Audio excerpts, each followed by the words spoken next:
உங்கள் favourite TV ஷோக்களை இனி miss பண்ண தேவையில்லை. ZEE5 இல் முற்றிலும் இலவசமாக காணுங்கள், இங்கேயும் எப்பொழுதும்.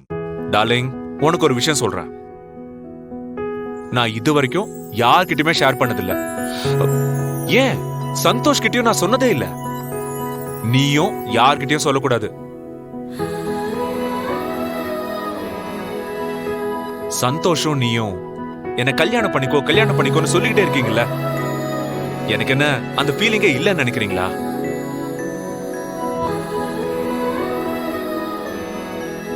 நான் வீட்டுக்கு போகும்போது எனக்காக ஒரு உயிர் வீட்டுல காத்துக்கிட்டு இருக்கணும்னு எனக்கும் தோணும். அது நான் லவ் பண்ற பொண்ணா இருக்கணும்,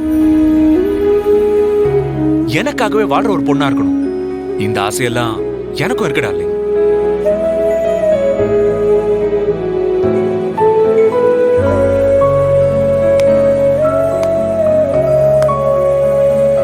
ஆனா எனக்கு இப்போ 42 வயசு ஆயிடுச்சு.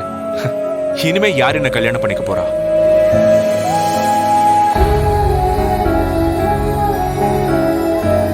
கல்யாணம் பண்ணிக்கிட்டாலும் என்னோட ப்ராப்ளம்ஸ் எல்லாத்தையும் புரிஞ்சுக்கிட்டு என்ன காதலிக்கிற ஒரு பொண்ணு கிடைக்கணும்ல.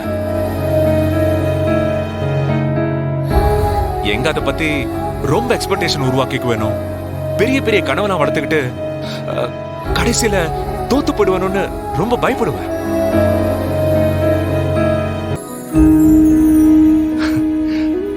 இதெல்லாம் நமக்கு நடக்கவே நடக்காதுன்னு என்ன நானே சமாதானப்படுத்திக்குவேன்.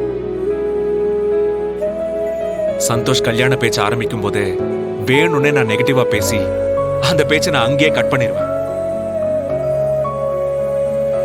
இவ்வளோ பிரச்சனையை வச்சுக்கிட்டு நானே நிம்மதியா இருக்கேன். உனக்கு என்ன ப்ராப்ளம்? எவ்வளவு ஒரு நல்ல பார்ட்னர் கிடைச்சிருக்கா உனக்கு. எவ்வளவு ஒரு நல்ல லவ் கிடைச்சிருக்கு. உனக்காக என்ன வேணா பண்ணுவான் அவன். லுக், அவன் உன்கிட்ட சாரி கேட்கிறான்னா அது அவனோட வீக்னஸ் கிடையாது.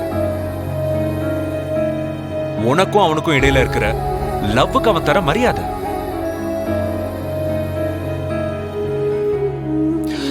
Don't lose it, darling. Please, அந்த லவ் காப்பாத்தி வச்சுக்க.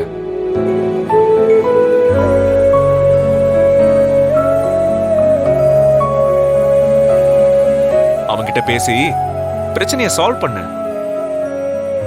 நான் சொன்னா நீ கேப்பன்னு சந்தோஷ் சொன்னான். என் பேச்சுக்கு நீ மரியாதை தர்றது உண்மைன்னா உன்னோட கோவம் பிடிவாதத்தெல்லாம் விட்டுட்டு வா.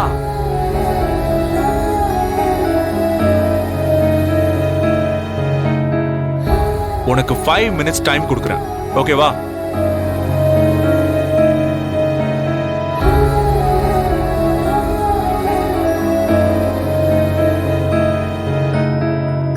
அபர்ணா, நான் உன்கிட்ட தான் பேசிட்டு இருக்கேன்.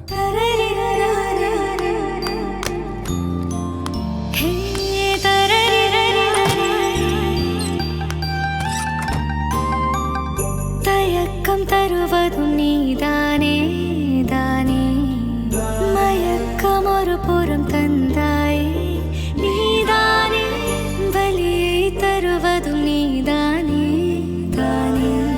ZEE5 ஆப்பை டவுன்லோட் செய்து அனைத்து எபிசோடுகளையும் இலவசமாக பாருங்க.